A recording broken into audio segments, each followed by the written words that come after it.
about it? Here, take this one. You're gonna need this, remember? And this, Dad, you take that one. Okay, good. And can't forget this one. Definitely need that one. You got your own, right? We're good? Okay, cool. We got this, don't worry about it. We got it.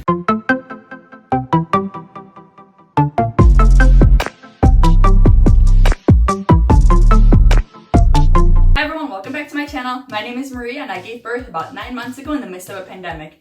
And I noticed that there is still a lot of questions on what is actually helpful and necessary to have in your hospital bag, especially during this time. So as I was putting together a list for one of our friends who finally now has given birth to their long-awaited baby, I thought it would be helpful to share some of these things with you as well. No, I was not kidding in my intro when I rolled in with a little rolly suitcase, because I think it's actually very helpful to just chuck everything into one of these and push it around as opposed to a duffel bag. Because let's be realistic, one bag is never going to be enough. We also brought our diaper bag. I had my purse. Can't forget the most important item of all. Now, a quick note on the car seats, actually, make sure you've got yours installed and ready to go well in advance of when baby should arrive. Just in case baby is early, you want to know that the car seat you've purchased is compatible with your car, you know how to attach it, you know how to work all the buckles and everything.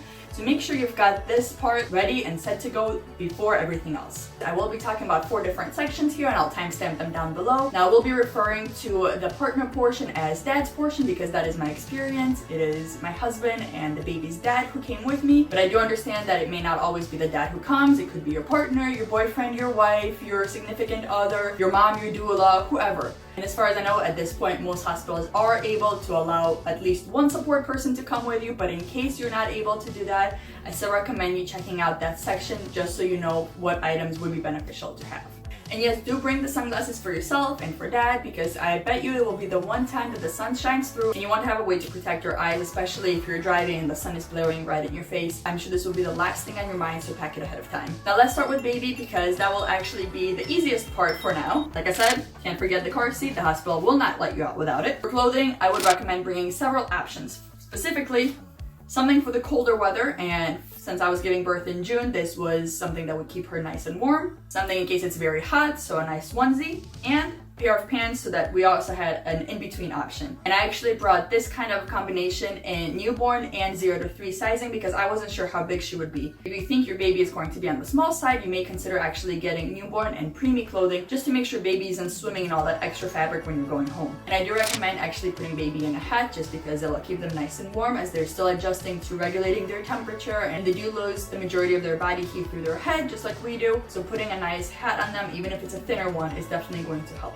Other quick things for baby include a nice swaddle. I really wish I had brought my own because the receiving blankets in the hospitals were tiny and they never kept Stella swaddled. She is a baby who loved to be swaddled, so I really think if we had brought our own, she really would have slept better. And on the way out from the hospital, I would have draped this over her car seat because this is what we've been doing now, just as an extra layer of protection from the sun, from the wind, and even if she can't wear a mask, at least it's something. I also recommend getting some kind of blanket, even if it's the middle of summer. The one time you're going to be out with a baby is when suddenly a cold wind is going to come by. So you want to have something that you can easily throw over baby and keep them nice and warm. Now, I really wish I had actually brought pacifiers. I had them washed, I had them sterilized, they were ready to go, but they were waiting at home because I was told that for the first 4 weeks you shouldn't introduce pacifiers because otherwise it would interfere with breastfeeding. Every single lactation consultant and nurse was telling us to just use pacifiers to calm down baby and get better rest, and it wouldn't affect anything in these first few days anyway. So there you have it. Bring pacifiers and just talk to the lactation consultant there to see how it would affect your personal journey, but would have really saved us some sleepless nights if we just brought these with. And really that's all baby will really need. A quick note, if you are very particular about what kind of diapers, what kind of wipes your baby will be using, if you want to have a specific kind of cream for them, something that's going to be like hypoallergenic or without extra additives, you may consider bringing those. Otherwise, the hospital has plenty of diapers, wipes, swaddles, they have cloths that you can use as burp cloths. You really don't need to bring any of that unless you're really particular about what you would like baby to be in. And along with that, if you're very specific on what kind of formula you would want your baby to be using, just in case your milk doesn't come in yet, you may consider bringing some formula that you would then use instead. So with that, you'd want to bring obviously some kind of bottle, some of the bottle nipples, some nursery water that you would use to mix that up. The hospitals will have some kind of formula to offer to you. They may also offer donated breast milk for you as an option. So again, this would only apply to you if you're very specific on what you would want to be using for your baby, and you may call the hospital just to check exactly what they have available for you. Now next, let's tackle the beast that is everything mom will need. Definitely call your hospital to see what actually they're able to provide, because while they did provide me most of the basic items, they weren't able to provide them in quite the quantities that they were able to before, again because of the pandemic. We were actually told about this up front in some of our classes. Just call ahead and see what they have available, but a lot of the items you will end up needing at home anyway, so I just went ahead and brought a couple to the hospital just to be safe. Let's talk postpartum care. My personal experience is with vaginal delivery, but a lot of these things are going to apply whether or not you have vaginal versus a C-section delivery. There are going to be some differences, so if you had a C-section, definitely let us know in the comments below what other specifics you would need. Regardless of what delivery you have, you're going to be having a period of all periods for the next few weeks, so what you will likely be most comfortable in is these big girl diapers. So the hospital is actually going to give you these very beautiful mesh underwear and some wonderfully humongous pads. And then you will put on top of this an ice pack and some of the witch hazel pads, and this will be your go-to for a while. And while this is definitely something that works, it's completely fine, it's a lot of steps and a lot to do. So once I got home, switched over to these, and this was a lot more comfortable. It was a lot easier, it was a lot faster. I'm going to go ahead and confirm for you that you don't need to buy your own tucks or witch hazel pads, because the jar they give you at the hospital is likely going to be enough. Now the hot topic is always the Mary bottle, and here is the one from Frida Baby that everyone and their mother talks about, and yes, it's definitely worth it. In fact, I like to use this one in tandem with the one that they gave me at the hospital, especially when I was still at the hospital and the sink was like a mile away.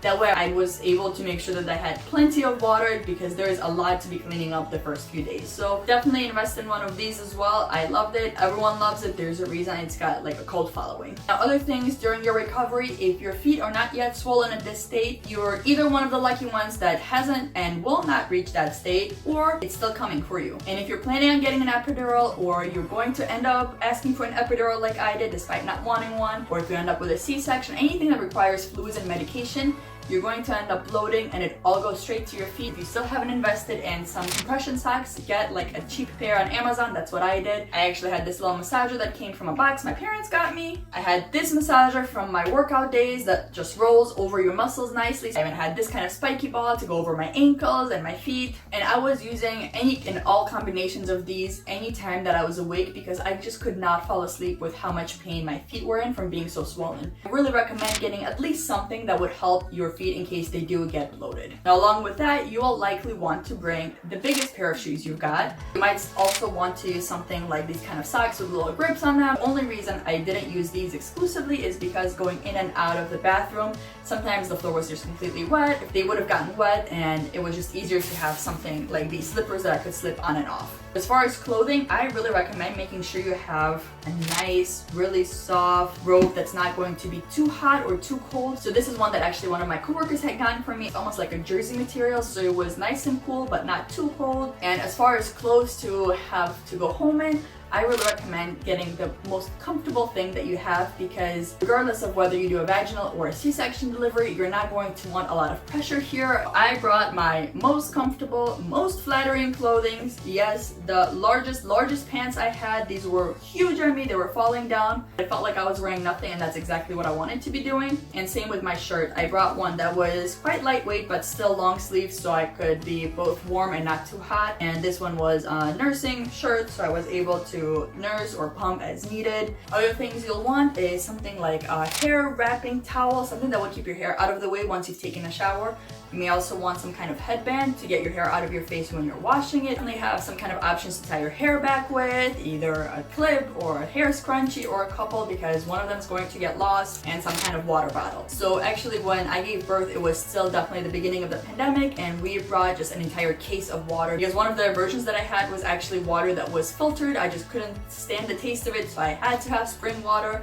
And a lot of the vending machines were closed, and it wasn't really easy to get food in and out of the hospital at that time, so we just brought a case of water. If you don't have that kind of a version, you'll still want a nice big water bottle to keep you hydrated, to get all those fluids out, and also if you're doing breastfeeding, you're definitely going to need a lot of liquids. Other things to bring with you are going to be some kind of probiotics, and in here I also mixed in my daily vitamins because you do want to still keep taking your prenatals and any other vitamins or medications that you're on. I also had a nice chapstick and also a nice hand cream because it's going to get dry, so water, chapstick, and hand cream are best friends. Now, something that I was told I don't need to bring, and I'm glad I did bring, is actually my pump, and I wish I would have also brought my own nipple cream because the one that they used at the hospital I actually ended up not being a fan of once I researched more about what it was. But the pump, we were told during our course, is not to bother bringing, and I'm really glad I decided not to listen and bring it anyway because the lactation consultant's first question to me was, oh, where's your pump? I want to show you how to use it correctly.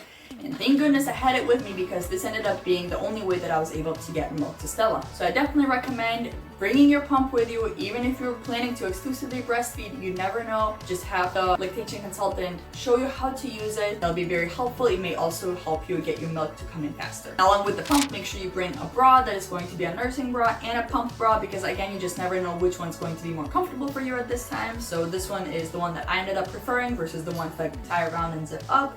So it can come down if you're actually breastfeeding. It also has the slits for the pump to go through as well. Now, along with the pump, I really wish I had actually brought my nursing pillow, so I had the boppy. And again, they say not to bring it because we've got plenty of pillows to go ahead and prop you up. It'll be fine, you don't need it. But it would have been really helpful to make sure that I'm holding Stella correctly and getting the right latch with what I'm going to be using at home instead of what I'm using in the hospital. Because once we were home, I've got a screaming, crying baby who is really hungry and I can't figure out how to fidget this boppy around me, and dad doesn't know what to do.